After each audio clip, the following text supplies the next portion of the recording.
सर्वांना एक सूचना होती. समजा जर जमत असेल तर बघा. हा ताई. काही प्रार्थना घ्यायची आहे का हो, काही? प्रार्थना घ्यायची सुरुवातीला आणि मग स्तोत्र म्हणायचं ते. वसुदेव सुत. वसुदेव सुतं देवं कंसचाणूरमर्दनं देवकी परमानन्दं देवकी परमानन्दं कृष्णं वन्दे जगद्गुरुं श्रीकृष्णं वन्दे जगद्गुरुं. जय श्रीकृष्ण. श्री सूक्त म्हणणार आहे मी.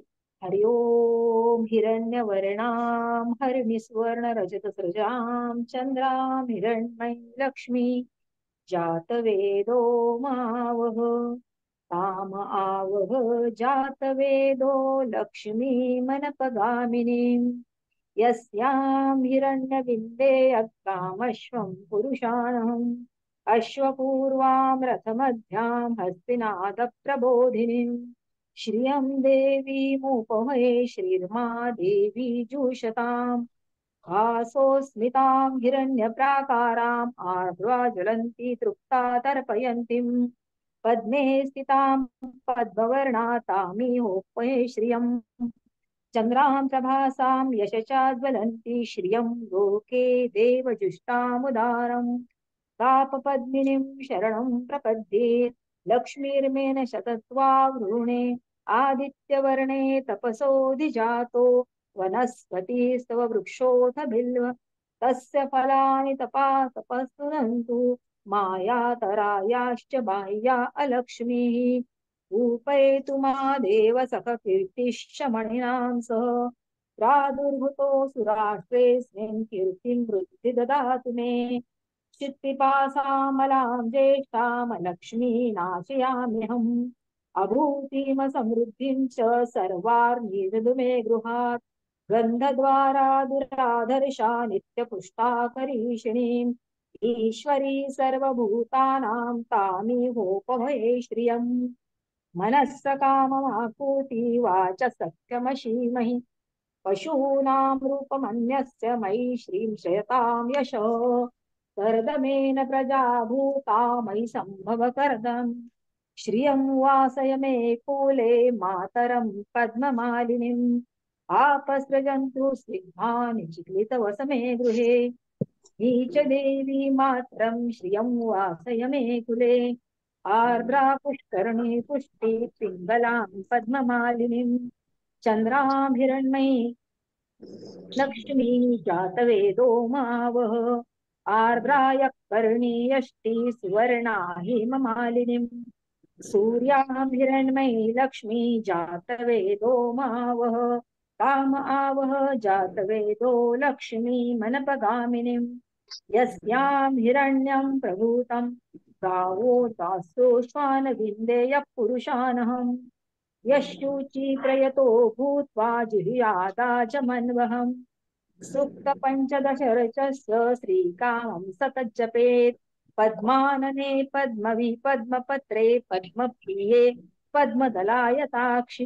विश्वप्रिये विष्णुमनोनुकुले त्वत्पादं पद्ममयि सन्निधस्त्वम् पुत्रपौत्रं धनधान्यं हस्तश्वादी गवेरथम् प्रजानां भव श्रीमान्ता आयुष्मन्त करोतु मे पद्मानने पद्म ऊरु पद्माक्षी पद्मसंभवे तन्मे भजति पद्माक्षी येन सौख्यं लभाम्यहम् अश्वदाये गोदाये धनदाये महाधने धनमे लभता देवी सर्वकामांश्च देहि मे पुत्रपौत्रं धनधान्यं हस्तश्वादी गवेरथम् प्रजानां भव सीमान्ता आयुष्मन्त करोतु मे धनम् अग्निर्धनं वायु धनं सूर्यो धनं वसुः धनम् इन्द्रो बृहस्पतिवरुणो धनमर्तिना वैनते सोमं पिबतु रुद्रः सोमं धनस्य सोमिनो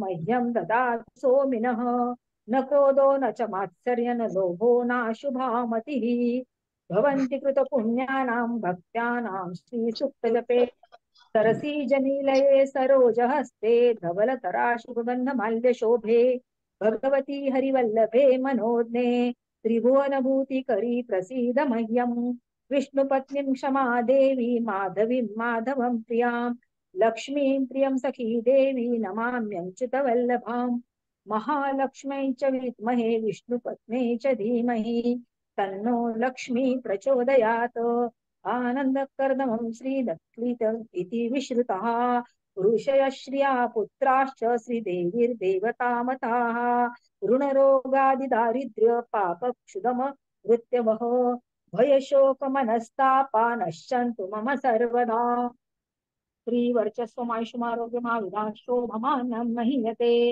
धान्यं धनं पशुभौ पुत्रलाभं शतसंवत्सर दीर्घमायु इति श्रीसूक्तम् जय श्री जय श्री कृष्ण. ज्ञानेश्वरी वाचनासाठी रोहिणी पाटील ताई आहेत का? त्यांनी नाव दिलं होतं. प्रत्येकाला इंडिव्हिज्युअल मेसेज टाकणं कठीण आहे. सगळ्यांना एक सूचना आहे फक्त की आपण जेव्हा शेड्यूल करतो तेव्हा प्रत्येकाने आपलं नाव त्याच्यामध्ये बघणं आवश्यक आहे.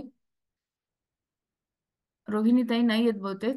कोणी अजून वाचू शकतं का आज ज्ञानेश्वरी वाचन? हँड रेस करा फक्त. जे आज वाचू शकतो त्यांनी हँड रेस करा. 25च ओव्या आपल्याला वाचायच्या आहेत फक्त. गुड, चालेल. चल शकुंतला ताई. वंदना ताई उद्या देते तुम्हाला. शकुंतला ताई रिक्वेस्ट पाठवली आहे.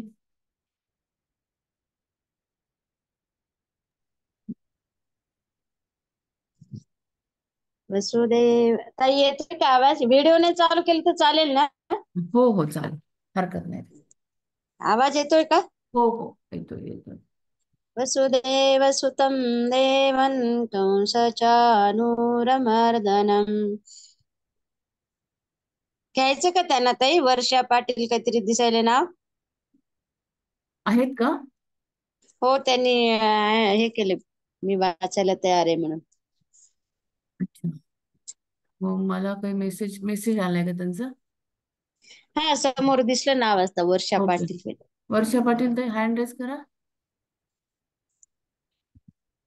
सुतं देवं कंसचानूरमर्दनम् देवकी परमानन्दं कृष्णं वन्दे जगद्गुरुं. वर्षाताई मी रोहिणी ताई तुम्ही दोघी सारखेच का?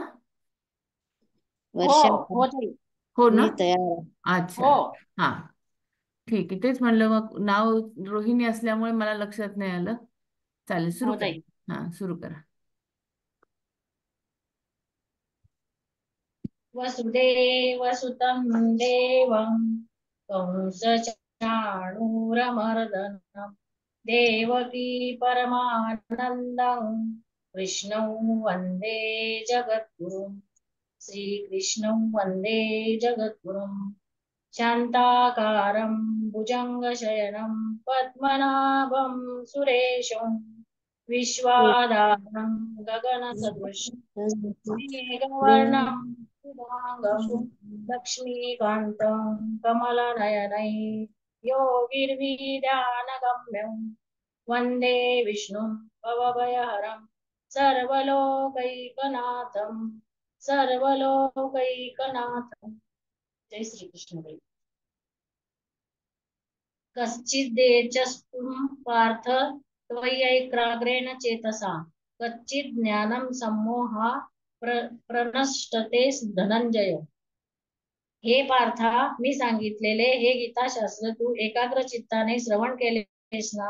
हे धनंजया, तुझ्या अज्ञानमूलक मोह उत्पन्न झाला होता, तो नष्ट झाला ना? तरी सांग पांडवा, हा शास्त्र सिद्धांतू आगवा तुझ एक चित्ते भावा गेला गेला आहे.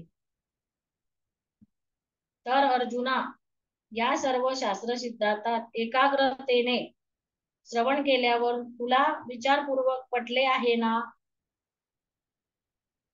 आम्ही जैसे जयारीती उगाणिले कानाच्या हाती, एरी तैसेची तुझ्या चित्ती पैठे केले की. अथवा मी जसे ज्या रीतीने गीताशास्त्र तुझ्या कानात स्वाधीन केले त्यांनी त्याच रीतीने तुझ्या अंतःकरणात पोचविले ना. अथवा माझारी गेले सांडी विखुरी किंवा उपेक्षेवरी वाळूनी सांडिले. अथवा त्यांनी मध्येच गाळले किंवा निष्काळजीपणाने झुंजारून दिले. जैसे आम्ही सांगितले तैसेची हृदयी पावले तरी सांग पा वाहिले हुसेन ते मी. हे गीतशास्त्र आम्ही तुला सांगितले तसेच जसेच्या तसे जर तुझ्या चित्तात पाहिले असेल तर मी जे विचारीन ते लवकर सांग. हा गा ज्ञान जनिते मागिले मोहे तुते भुलविले तो तिथे असे की नाही. अरे अर्जुना, स्वरूपाविषयी अज्ञानाने उत्पन्न झालेल्या मोहाने तुला भ्रमात पाडले होते. तो मोह अद्याप तुझ्या जवळ आहे की नाही. हे बहु पुसो काही सांगे तू आपुल्या ठाई कर्मा कर्म काही देखतासी. इतके तरी कशाला विचारू. तुला कर्म अकर्म आपल्या हाती आहे असे अद्याप वाटते काय. पार्थ स्वानंदई करसे विरेल ऐसा भेद तसे आणिला येणे मिसे प्रश्नाचे. अर्जुना, आत्मनंदन स्वरूपात एकरूप होऊन जाण्याची शक्यता असल्यामुळे या प्रश्नाच्या निमित्ताने देवांनी त्याला भेद बुद्धीवर आणला. पूर्ण ब्रह्म झाला पार्थू तरी पुढील साधावया कार्यार्थू मर्यादा श्रीकृष्ण नाथू उल्लंघो नयधी. अर्जुना, पूर्ण ब्रह्म झाला तरी पण पुढील कार्यार्थ साधण्याकरिता देह स्मृतीची मर्यादा भगवान श्रीकृष्ण उल्लंघू देईनात. एरवी आपुले करणे सर्वज्ञ काय तो नेणे परी केले पुसणे याची लागी. एरवी तो सर्वज्ञ श्रीकृष्णनाथ आपल्या उपदेशाचा परिणाम जाणत नव्हता काय. परंतु वर सांगितलेल्या कारणाकरिता देवांनी प्रश्न विचारला. एवं करोनिया प्रश्न नसतेची अर्जुनपण आणुनिया झाले परिपूर्णपण ते बोलवी स्वये. याप्रमाणे प्रश्न करून नाहीसे झालेले अर्जुन पण पुन्हा आणून देवांनी अर्जुनाला आपण पूर्ण झालो असा अनुभव त्याच्या मुखातून वदविला. मग क्षीराबद्धे सांडितू गगनी पुंजी पंडितू निवडे जैसा का निवडितू पूर्ण चंद्र. मग क्षीरसागरातून बाहेर निघून आपल्या किरणांच्या समुदायाने अलंकृत असा पूर्ण चंद्र क्षीरसागरातून स्वरूपाने वेगळा न होता आकाशात निराळा दिसतो. तैसा ब्रह्म मी ते हे विसवे तेथ जगीची ब्रह्मत्वे भरे हेही सांडी तरी विरे ब्रह्मपणही. त्याप्रमाणे एकीकडे मी ब्रह्म या गोष्टीचा विसर पडत आहे, दुसरीकडे जगच ब्रह्मभूत्वाने भरून गेलेले आहे असे वाटते. ही वृत्ती लयाला जाते, ब्रह्म पण आपोआप विरघळते. ऐसा मोड तू मांडू तू ब्रह्मे तो दुःखे देहाची सीमे मी अर्जुन येणे नामे उभा ठेला. याप्रमाणे केव्हा मी ब्रह्म आहे ही स्मृती ठेवणारा, कधी ब्रह्माच्या विस्मृतीने ब्रह्मरूपीच राहणारा, तो देहाभिमानाच्या सीमेवर मी अर्जुन असे स्मरण ठेवून मोठ्या कष्टाने देह स्थिरावर उभा राहिला. मग कापतात करतळी दडपुनी रोमावळी पुलिका स्वेद जळी जिरवूनिया. मग थरथर कापणाऱ्या तळ हातांनी अंगावरील उभे राहिलेले रोमांच दडवून सर्व अंगावर आलेले घामाचे बिंदू जिरवून प्राणक्षोभे डोलतया अंगाची टेकया तुनी स्तंभू चाळया भयवनिया. अत्यंत मग थरथर कापणाऱ्या तळ हातांनी अंगावरील अत्यंत श्रमामुळे होणाऱ्या प्रदीर्घ श्वासोश्वासामुळे डोलणाऱ्या शरीराचाच आधार देऊन लोट वाहत होते. त्यावर आवरण घालून नेत्रयुगुळाचे निवते आनंदास्मृताचे भरिते ओसंडत ते माकुते काढुनिया. नाना प्रकारच्या उत्कंठेच्या गर्दीने कंठ दाटून आला होता. तो भर हृदयात दाबून विविध औत्सुकांची दाटी जी पदाटती होती कंठी ते करुनिया पैठी हृदया माझी. नाना प्रकारच्या उत्कंठेच्या गर्दीने कंठ दाटून आला होता. तो भर हृदयात दाबून वाचेचे वितळुने चावरुनी प्राणे अक्रमाचे श्रवणे ठेवुनी ठाई. विपरीत झालेले श्वानाचे व्यापार व विस्कटीत झालेली वाचा यांना पूर्वस्थितीवर आणले. अर्जुन उवाच नष्टो मोह स्मृतिर्लब्धा तत्प्रसादात्म्यमया चक्षुत स्थितोऽस्मि गतसंदेह करिष्ये वचनं तव. मग अर्जुन म्हणाला, हे अच्युत, तुझ्या कृपा प्रसादामुळे माझा मोह नाहीसा होऊन मला माझ्या खऱ्या स्वरूपाचे स्मरण झाले. हे संशयरहित झालो आहे. आता तुझ्या आज्ञेप्रमाणे वागेन. मग अर्जुन म्हणे, काय देव पुसता ती आवडे मोह तरी तो कुटुंब गेला जिठाव हे घेऊनी आपला. मग अर्जुन म्हणाला, देवा, माझा मोह अद्याप शिल्लक आहे का असा तुम्ही प्रश्न केला ना, तर त्याने आपले ठिकाण माझ्या चित्तातून हरविले आहे. तो आपल्या परिवारासह दूर गेला आहे. पासी येऊनी दिनकरे डोळ्याते अंधारे उशिजे हे काही कुसरे कोणे गावी. सूर्याने डोळ्याच्या जवळ जाऊन अंधार दृष्टीला दिसतो का असे विचारणे कोणत्या गावाला शोभेल. तैसा तू श्री कृष्ण राया आमुची या डोळ्या ओजर हेची कासी असा काही सया न पुरे तव. त्याप्रमाणे महाराज श्रीकृष्ण आमच्या डोळ्यांना तुझे प्रत्यक्ष दर्शन झाल्यावर ही गोष्ट मोहाच्या नाशाला पुरेशी होणार नाही का. वरी लोभे मायेपासूनी ते सांगशी तोंड भरुनी जे काही सेनी करुनिया जाणू नये.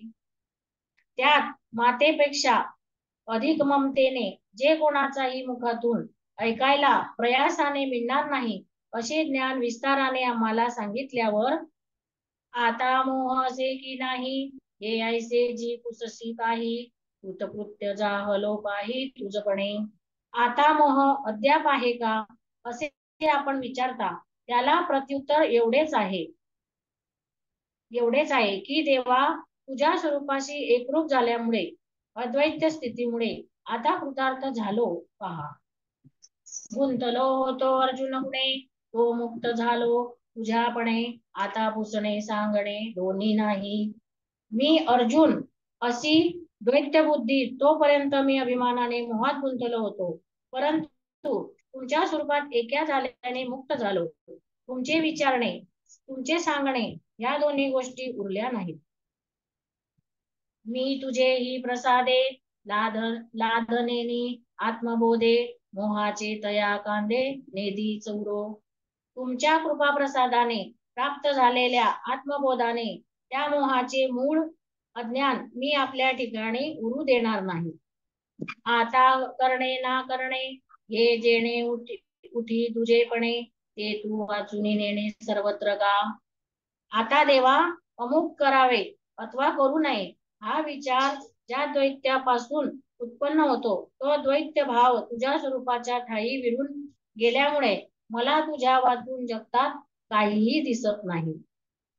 ये विषयी माझ्या ठाई सौदेहाचे नुरेची काही त्रिशुद्धी कर्म जेत नाही ते मी झालो. याविषयी माझ्या ठिकाणी तीळ मात्र संशय उरला नाही. जेथे कर्मच मुळी उरत नाही अशा ब्रह्मस्थितीला मी प्राप्त झालो आहे. झाले ना ताई इथपर्यंत? होत आहे. हो. जय श्रीकृष्ण. जय श्रीकृष्ण. थोडस सांगता आज जेवढं वाचलं तेवढं? नाही ताई, मला काही ज्ञान नाही याचं. बर. कोण सांगतं? वंदनाताई, शकुंतलाताई पैकी वंदनाताई सांगता? बर.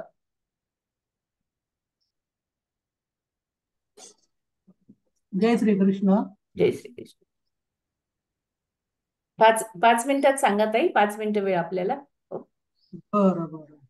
आजच्या वाचनामध्ये अर्जुनाच्या स्वरूपाची, म्हणजे ज्यावेळेस अर्जुनाला भगवंतानी अनुग्रह केला आणि त्याच्यानंतर त्याचे अष्टसात्विक भाव झाले पहा. आणि त्या अष्टसात्विक भावामध्ये अर्जुन खरंच रंगला की नाही, नाही का, ते पाहण्यासाठी देव त्याला प्रश्न विचारतात की अरे अर्जुना, तू ध्यानावरती तर आला ना, नाही का, तू अर्जुनच राहिलास का ब्रह्मच झालास, हे त्याला विचारतात देव.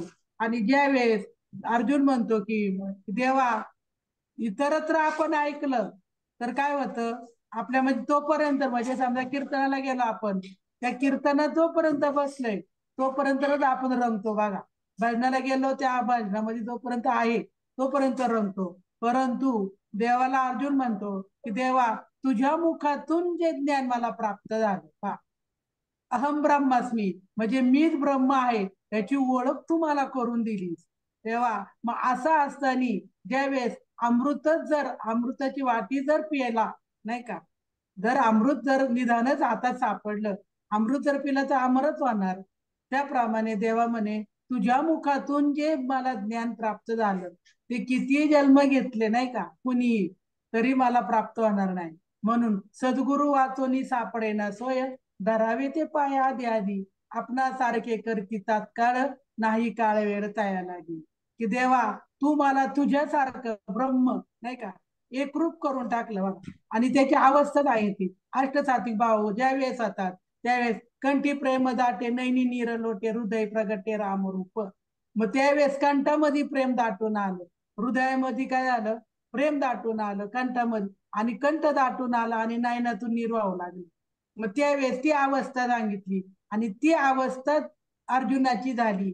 आणि त्या समाधी अवस्थेतून जागे करण्यासाठी देवाने काय केलं त्याला, अरे अर्जुना, जागा हो म्हणे, उठ, नाही का, पाहिलंच का इकडं माझ्याकडं पहा. अर्जुनाला सांगितलं, अर्जुनपणावर त्याला पुन्हा आणून ठेवलं.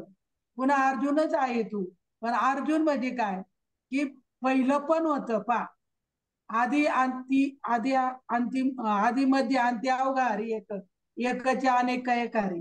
अरे तू पहिलाही होता, आताही आहे आणि नंतरही राहणार आहेस. आपण कुठेही जात नाही आणि कुठून येतही नाही. थोडक्यात सांगितलं, ज्याप्रमाणे बी जमिनीतूनच उगवतं पा, आणि जमिनीतच परत जात. आपण धान्य पेरलं, एकच गहू पेरला, नाही का, तर त्याला अनेक वंब्याला अनेक गहू प्राप्त होतात. किंवा एका ज्वारीच्या दाण्याला कणीस आलं तर अनेक प्राप्त होतं. तसं तू एकच आहे, नाही का, परंतु अनेकत्वाने नटलेला आहे. देवाला अर्जुन म्हणतो, अरे देवा, तू मला ह्या भावापर्यंत आणून पोचवलं, नाही का, आणि तुम्हाला काय केलंस, एकरूप केलंस, एकच केलंस. मग आपण एकच आहोत. एक हरी आत्मा जीव शिव समवाय तू दुर्गमन घाले. आपण एक आहोत. आणि असा भाव ज्यावेळेस सद्गुरू आपल्याला आणून देतात, हा अनुभव सांगितलाय. आणि हा अनुभव ज्यावेळेस आपल्याला सद्गुरू आणून देतात म्हणे, त्यावेळेस मी तो पणा जाऊ दे दुरी, एकच घोंगडी पांघरुहारी. मग त्याला वेगळं विश्व दिसत नाही. चराचरात हारी बघा, मुंगीपासून ब्रह्मापर्यंत एकच हारी ओतप्रोत भरलेला आहे. ही अवस्था अर्जुनाला काय केली, भगवंताने आणून दिली. आणि आम्हा सांगितल्यावर आता मोह आहे की नष्ट झाला, तर मोह राहिला का या देहाचा. कारण हा देह काळाचे, धन कुबेराचे, येथे मनुष्याचे काय आहे, मग काळाची सत्ता आहे. जोपर्यंत काळाची सत्ता आहे तोपर्यंत अध्याय जाणार आहे. काळ त्याचा देह नेणार आहे. त्यावेळेस आपली विधी लिखित ठेवलेला आहे, त्यावेळेस तो देह ठेवावाच लागणार. आणि इथं मनुष्याच्या अंता काय आहे, मग इथं काय आहे म्हणे. आणि ती अद्वैत स्थिती तू काय केलं, मला तिथपर्यंत नेऊन पोहोचवलेलं आहे. आणि मग मी अर्जुन आहे, ही भेदबुद्धीच त्या तीरावर विरून गेली बघा, तिथंच विरून गेली. मी अर्जुन आहे, मी कोणीतरी आहे. आपण म्हणतो तू कोण आहे, बाहेर आपण दार वाजवल्या का मी आहे, मी म्हणजे कोण, नाही का? अरे तूच एक आत्मा आहेस, तूच एक परमेश्वर आहे, ह्याची ओळख काय केली अर्जुनाला देवाने आणून दिली. आणि अर्जुन म्हणतो कृतकृत्य झालं, इच्छा केली ती पावलो, धन्य झालो मी देवा, तुझ्या मुखातून मला हे ज्ञान प्राप्त झालं. आणि मी किती म्हणजे कैक जन्म जरी घेतले तरी मला हे ज्ञान मिळालं नसतं. आणि आता माझं कर्तव्य म्हणून काय उरलं नाही. म्हणजे पुन्हा जन्म न येणे ऐसे केले, म्हणजे मला पुन्हा जन्माला येणं नको, पुनरपी मरण, नाही का? मग पुन्हा पुन्हा जन्माला येणं संपलं. आणि अशी भेदबुद्धी होती, तो वरून बद्ध होतो. पण आता मी काय काय झालं, ऐक्य झालं माझं आणि तुझं. बघा, एक रूप झालो मी, आणि स्वरूपाशी तात्विक ऐक्य झालं. स्वरूप काय आहे ते कळलं, आणि त्याच्याशी ऐक्य झाल्यामुळं मी सहजच मुक्त झालो. आणि असा निश्चय झाल्यामुळे त्याचा काय झाला, निश्चय झाला. आणि त्यामुळे आता तुम्ही विचारणे व मी सांगणे ही गोष्टच उरली नाही. तू कोण आहे आणि मी कोण, हा विचारच संपला म्हणे. आणि मी तूपणा गेल्यामुळं तुझ्या ज्या कृपा प्रसादाने अभिव्यक्त झालो, नाही का? आत्मबोधाने जो मी अभिव्यक्त झालो, तो चित्तातला मोह, नाही का, निघून गेला. मूळ काही करून उरलंच नाही. मी काय करू आणि काय नको करू हा प्रश्नच शिल्लक राहिला नाही. कारण द्वैत भावावर नांदतो विचार, अद्वैत असन जिथं द्वैत आहे, मी काय करू काय नको तिथं म्हणे तो द्वैत भावच तुझ्या स्वरूपामध्ये लीन झाला. आणि त्यामुळं काय झालं, तुझ्या वाचून मला सर्वत्र काही दिसत नाही, आता फक्त तू दिसतो, एकच हरी दिसतो. आणि याविषयी माझ्या अंतकरणात तिळभावही संधी राहिला नाही. कारण तू जिथून इथून तिथून पाहिलं तू एकच आहेस. पण कारण ज्याचे कर्माचाच कालत्रही संबंध संपला, कर्म करणे, मग कर्म जन्म घेणे लागे वासनेच्या संगी, त्याची झाले अंगे हरिरूप. आता जन्माचा संबंध संपला तर मग ती स्थिती काय राहिली, म्हणून तो नैष्कर्म्य स्थितीमध्ये ब्रह्मस्थिती पावलो म्हणे. नाही का, मला ब्रह्मस्थिती प्राप्त झाली आणि मी मुक्त झालो. मग आता मला काही करणे राहिले नाही, काही शिल्लकच राहिलं नाही, तर मी काय सांगू म्हणे देवा माझ्याकडे. मग कर्मच संपलं, तिथं मूळच गेलं म्हणे, नाही का? तिथं परत उगवणे नाही. ताई वेळ झाला का? ताई, ताई, नाही नाही, ठीक आहे ताई, चालेल. नाही थांबू हो, का? चालेल. माझ्याकडे बॅकग्राऊंडला आवाज होऊ लागला म्हणून बंद केलं. चांगलं, छान हा, सांगितलं ताई.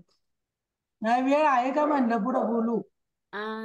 नाही, वेळ आता नाही आपल्याकडे. परत आपल्याला साधक संजीवनी ऐकायचंय ना आपण. बर बर. हा, थोडस वेळेचं आपल्याला आहे की हा 5-5 हा हा मिनिटच. हा, हा, म्हणूनच मी आवाज दिला, मी बोलत राहायची. हो, हा नाही नाही, म्हणूनच हा आपण थोडस शॉर्ट घेतलं की हा लहान लहान ओव्या घेऊयात म्हणलं, जेणेकरून ते हा आपल्याला विश्लेषण मिळेल म्हणून. हा हा. ठीक आहे, ठीक आहे. चालेल. जय श्री कृष्ण. जय श्रीकृष्ण ताई. छान छान. मनीषा ताई. जय श्री कृष्ण ताई. जय श्रीकृष्ण. प्रयत्न करते ताई मी. मला आपलं वैजयंती ताईंनी सांगितलं. हो हो.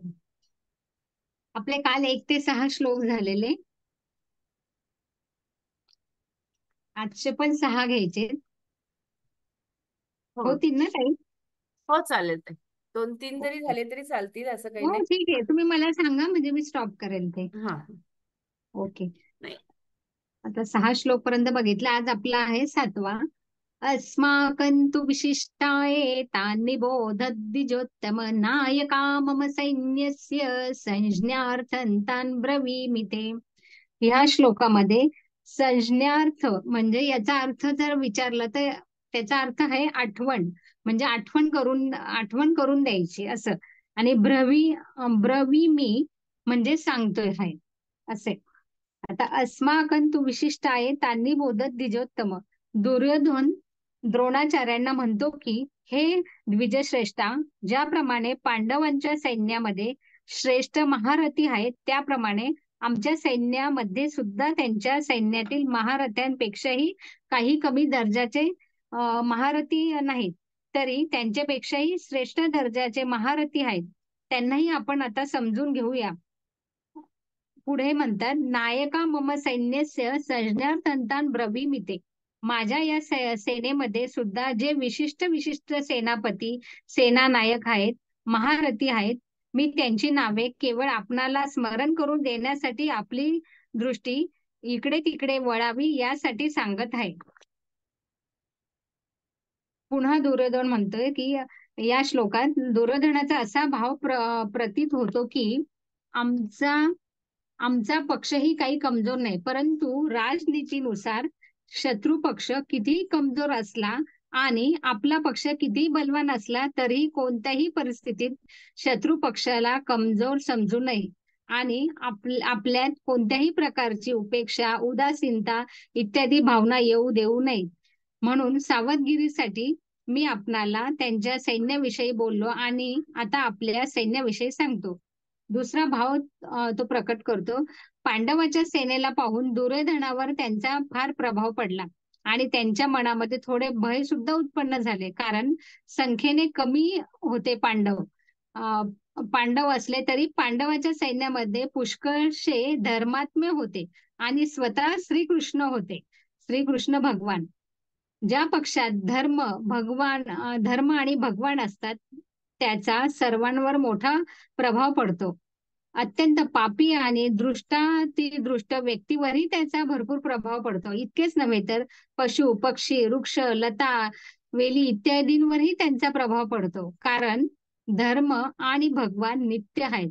भौतिक शक्ती किती उच्चतम असो त्या सर्व अनित्य आहेत. म्हणून पांडव सेनेचा दुर्योधनावर फार मोठा प्रभाव पडला, परंतु त्याचा भौतिक शक्तीवर मुख्यत्वाने विश्वास असल्याने तसा विश्वास द्रोणाचार्यांना दाखवण्यासाठी म्हणतो की माझ्या पक्षात जितकी विशेषता आहे तितकी पांडवाच्या सैन्यात नाही, म्हणून आम्ही त्यांच्यावर सहज विजय मिळवू शकतो असे दुर्योधन म्हणतोय. आता आपण 8व्या श्लोकाकडे जाऊया. भवान भीष्मश्च कर्णश्च कृपश्च समितिञ्जयः अश्वत्थामा विकर्णश्च सौमदत्तिस्तथैव च. याच्यात वेगळा शब्द म्हटल्यावर समितिञ्जय म्हणजे संग्राम विजय असा त्याचा अर्थ आहे. आणि सोमदत्ताचा पुत्र भूरिश्रवा. भवान भीष्मची व्याख्या. आपण स्वतः आणि पितामह भीष्म अत्यंत विशिष्टपूर्ण पुरुष आहात. आपल्या दोघांची बरोबरी करणारा संसारामध्ये तिसरा कोणीही पुरुष नाही. आपल्या दोघांपैकी कोणीही एक जण पूर्ण शक्तीनिशी युद्ध करील तर आपणा समोर देवता, यक्ष, राक्षस, मनुष्य इत्यादींपैकी कोणीही टिकाव धरू शकणार नाही. आपल्या उभयंताचा पराक्रम संपूर्ण जगात प्रसिद्ध आहे. पितामह भीष्म तर बाल ब्रह्मचारी आणि इच्छा मरणी आहेत, अर्थात त्यांच्या इच्छेशिवाय त्यांना कोणीही मारू शकत नाही, हे आपल्या सर्वांना माहिती. महाभारत युद्धामध्ये द्रोणाचार्य महाभारत युद्धामध्ये द्रोणाचार्य धृष्टद्युम्नाकडून मारले गेले आहेत आणि पितामह भीष्माचार्यांनी उत्तरायण सुरू झाल्यानंतर आपल्या इच्छेनुसार प्राणत्याग केला आहे, हे आपण सर्व जाणतोय. कर्णश्च म्हणजे कर्ण तर अत्यंत शूरवीर आहे. मला तर असा विश्वास आहे की तो एकटाच संपूर्ण पांडव सेनेवर विजय मिळवेल. त्याच्या समोर अर्जुनाचंही काहीच चालणार नाही. असा शूरवीर कर्ण आमच्या बाजूकडून आहे. कृपाचार्यांची तर गोष्ट काय सांगावी, ते तर चिरंजीव आहेत. ते आमचे परम हितचिंतक असून संपूर्ण पांडव सैन्यावर विजय प्राप्त करू शकतात. जरी त्या ठिकाणी द्रोणाचार्य, भीष्माचार्य यांचे नंतर दुर्योधनाने कृपाचार्यांचे नाव घ्यायला पाहिजे होते, परंतु दुर्योधनाचा कर्णावर जेवढा विश्वास होता तेवढा कृपाचार्यांवर नव्हता. म्हणून कर्णाचे नाव तर त्यांच्या अंतःकरणातून मध्येच बाहेर पडले. भीष्माचार्य आणि द्रोणाचार्य यांनी हा कृपाचार्यांचा अपमान आहे असे समजू नये, म्हणून दुर्योधन कृपाचार्यांना संग्राम विजयी असे हे विशेषण लावून त्यांना खुश करू पाहतो. अश्वत्थामा हा पण चिरंजीवी आहे, हे पण आपल्याला माहिती आहे. चिरंजीवी असून आपले पुत्र आहेत, हे फारच शूरवीर आहेत. त्यांनी आपल्यापासून शस्त्र, अस्त्र, विद्या शिकली असून ते शस्त्रास्त्र कलेमध्ये अत्यंत निपुण आहेत. विकर्णश्च सौमदत्तीस तथैव च. आपण असे समजू नका की केवळ पांडवच धर्मात्मे आहेत. आमच्याही पक्षाकडील माझा बंधू विकर्ण महान धर्मात्मा आणि शूरवीर आहे. तसेच आमचे पंजोबा पंजोबा म्हणजे शांतनूचे बंधू बालहिकांचे नातू तसेच सोमदत्ताचे पुत्र भूरिश्रवाई फार धर्मात्मा आहेत. त्यांनी विपुल दक्षिणेचे मोठे मोठे यज्ञ केले आहेत. ते मोठे पराक्रमी आणि महारथी आहेत. माझ्या मते ह्या श्लोकामध्ये हे आपण नावं लक्षात ठेवलं पाहिजे. म्हणजे आता पंजोबा हे शांतनूचे बंधू, बाल्हिकाचे नातू सोमदत्ताचा पुत्र भूरिश्रवा. हे म्हणजे नावं जर लक्षात ठेवले तर म्हणजे चांगले. मला पण एवढे आयडिया नाही, पण मी पण शिकते. ओके. या ठिकाणी शूरवीरांचे नाव घेण्यामागे दुर्योधनाचा असा आशय दिसतो की आचार्य आमच्या सैन्यामध्ये आपण स्वतः भीष्माचार्य, कर्ण, कृपाचार्य इत्यादी जसे महान पराक्रमी शूरवीर आहेत तसे योद्धा पांडवांच्या सैन्यात दिसत नाही. आमच्या सैन्यामध्ये कृपाचार्य, अश्वत्थामा हे दोघे जण चिरंजीवी आहेत, परंतु पांडवांच्या सैन्यामध्ये असा एकही चिरंजीवी नाही. आमच्या सैन्यामध्ये धर्मात्म्याचीही काही कमतरता नाही, म्हणून आपणाला भिण्याचे किंवा घाबरण्याचे मुळीच कारण नाही. असं म्हणजे दुर्योधनाची म्हणजे हे म्हणत की बाबा आपल्याकडे एवढे चिरंजीव आहेत, आपणच युद्ध जिंकू असं. पण तसं नाही, पांडव यांच्याकडे तर श्रीकृष्ण आहेत. आणि आता 9वा श्लोक. अन्ये च बहवः शूरा मदर्थे त्यक्तजीविताः नानाशस्त्रप्रहरणाः सर्वे युद्धविशारदाः. अन्ये च बहवः शूरा मदर्थे त्यक्तजीविता. मी आतापर्यंत आपल्या सैन्यातील जितक्या शूरवीरांची नावं सांगितली त्यांच्या व्यतिरिक्त सुद्धा आमच्या सैन्यामध्ये बाल्हिक, शल्य, भगदत्त, जयद्रथ इत्यादी अनेक शूरवीर महारथी आहेत. ते माझ्या भल्यासाठी माझ्या बाजूकडून युद्ध करण्यासाठी आपल्या प्राणांची आशा सोडून येथे आलेले आहेत. मला विजय प्राप्त करून देण्यासाठी ते प्राणार्पणही करतील, पण मागे हटणार नाहीत. त्यांच्याविषयी मी आपल्यासमोर कोणत्या शब्दात कृतज्ञता व्यक्त करू? नाना शस्त्र प्रहरणास सर्वे युद्ध विशारदा.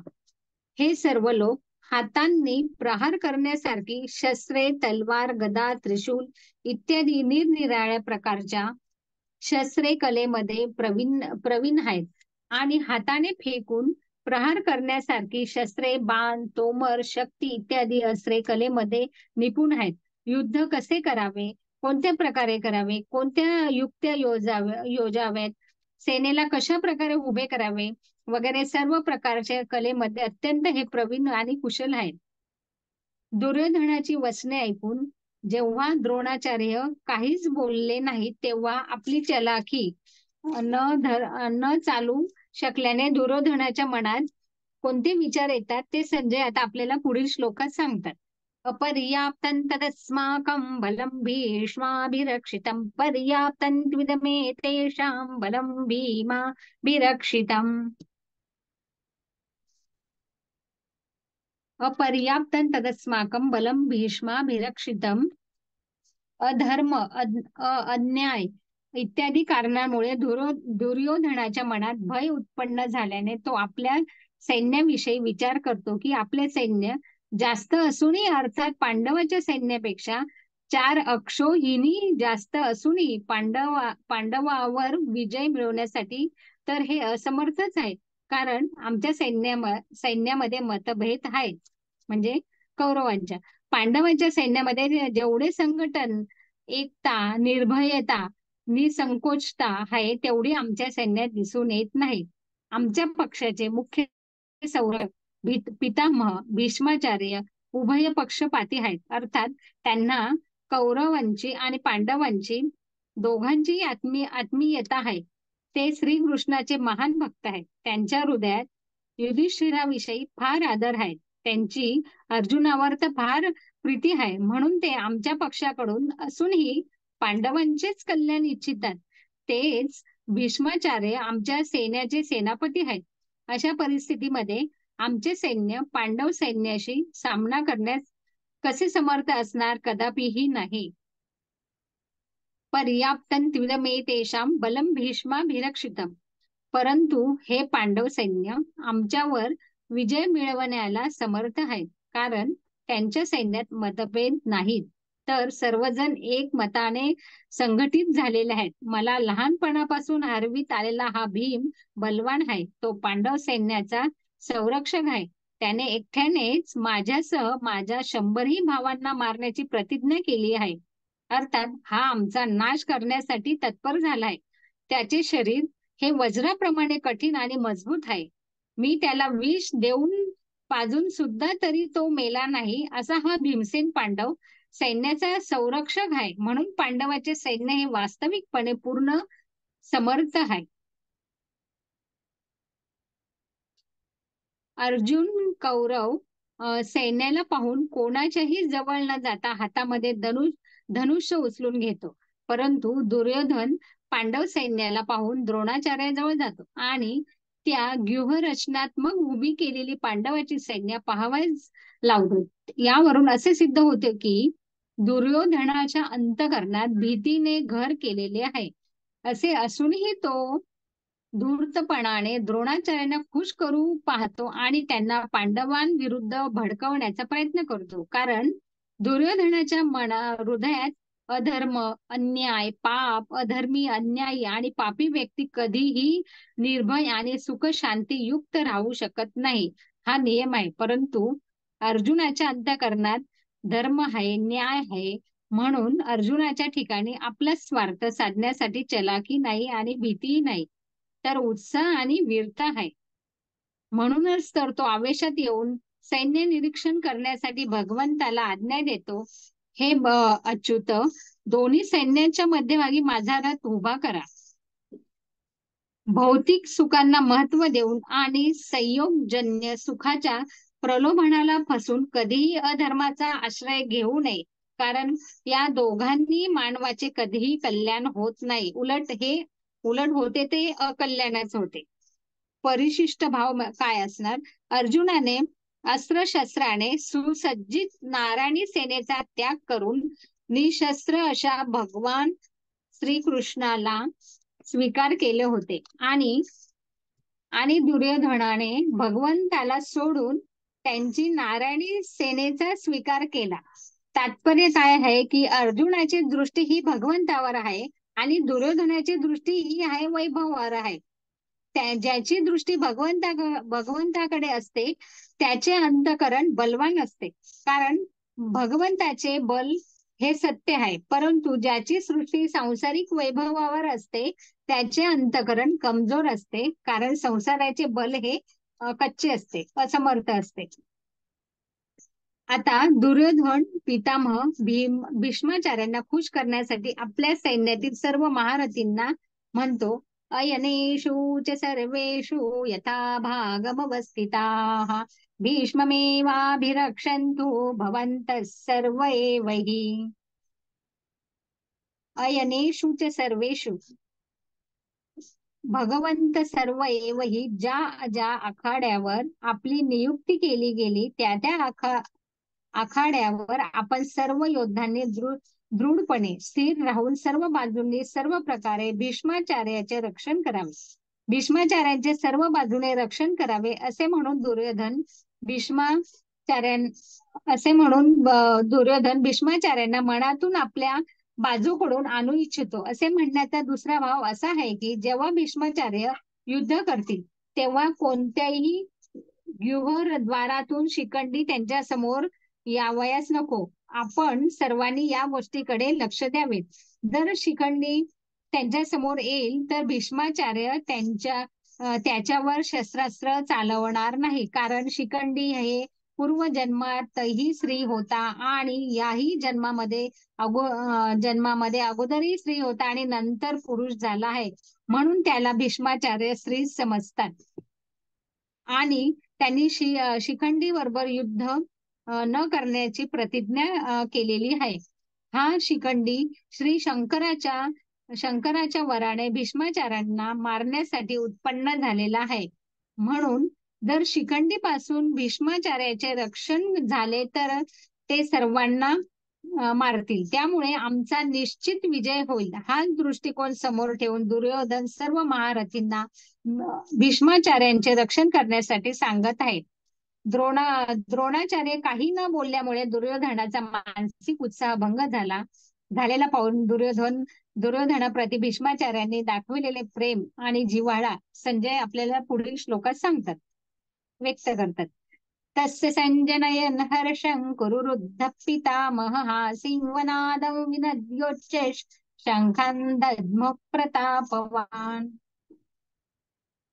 तस्य संजनयन हर्षं, दुर्योधनाच्या मनात हर्ष उत्पन्न होणे हे शंखध्वनीचे कार्य आहे.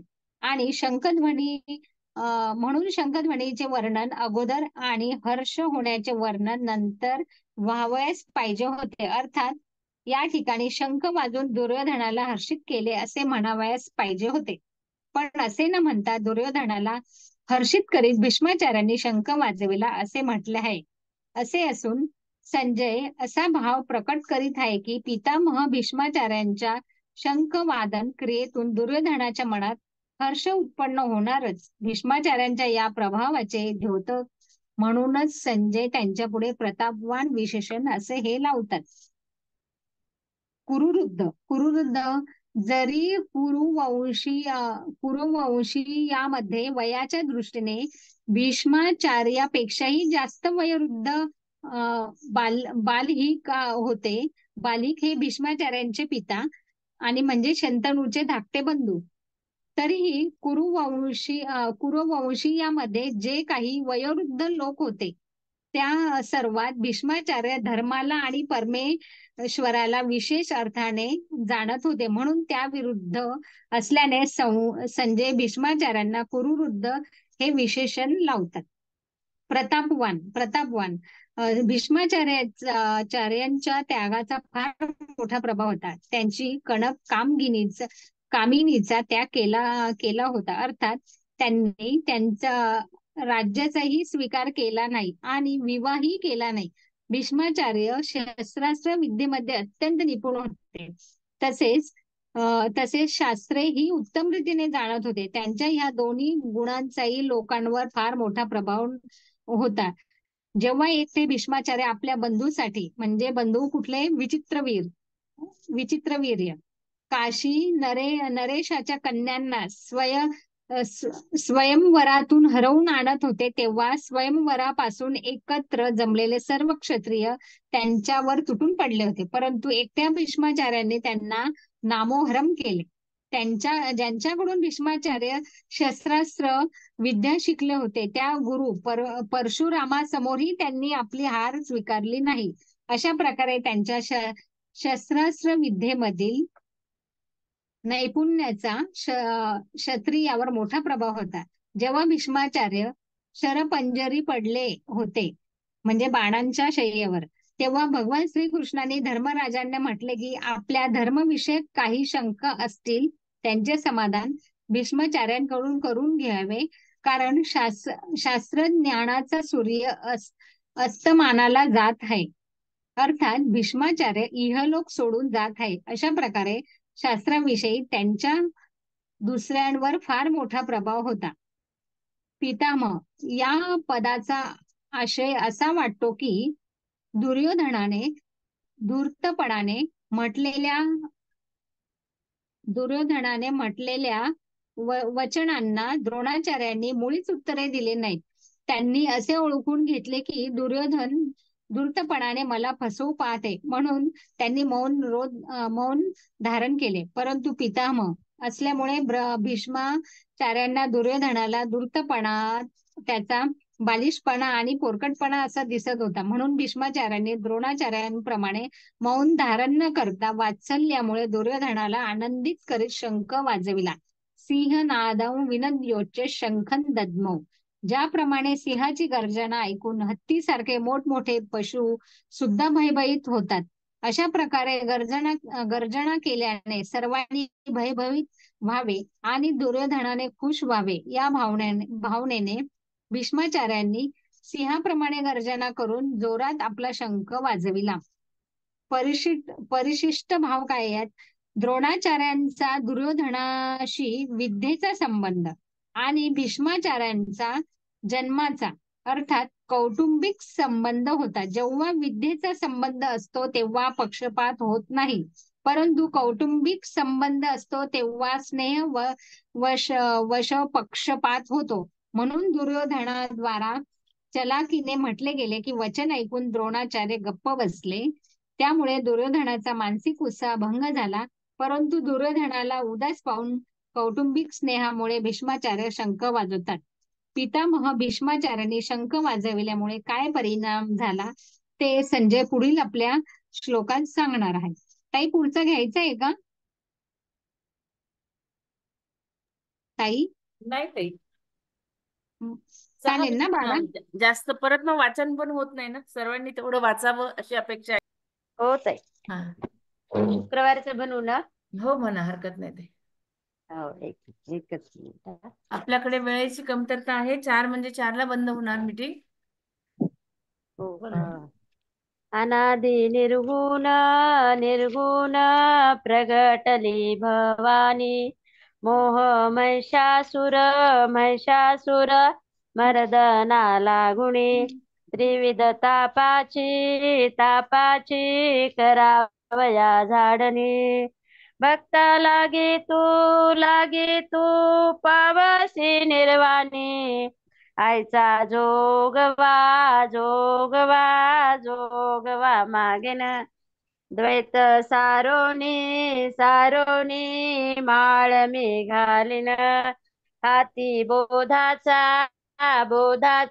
झेंडा मी घेईन, द्वैत रहित रहित वारीसी जाईन, आईचा जोगवा जोगवा जोगवा मागेन, ऐसा जोगवा जोगवा मागोनी ठेविला, जाऊनी नवस नवस महाद्वारी फेडिला, जन्म मरणाचा फेरा चुकविला, ऐसा जोगवा जोगवा जोगवा मागेन, द्वैत सारोनी सारोनी माळ मी घालीन, हाती बोधाचा झेंडा मी घेईन.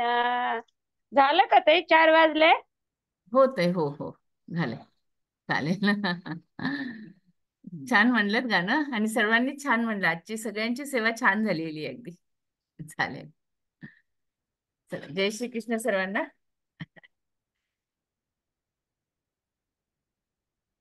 बंद झालं.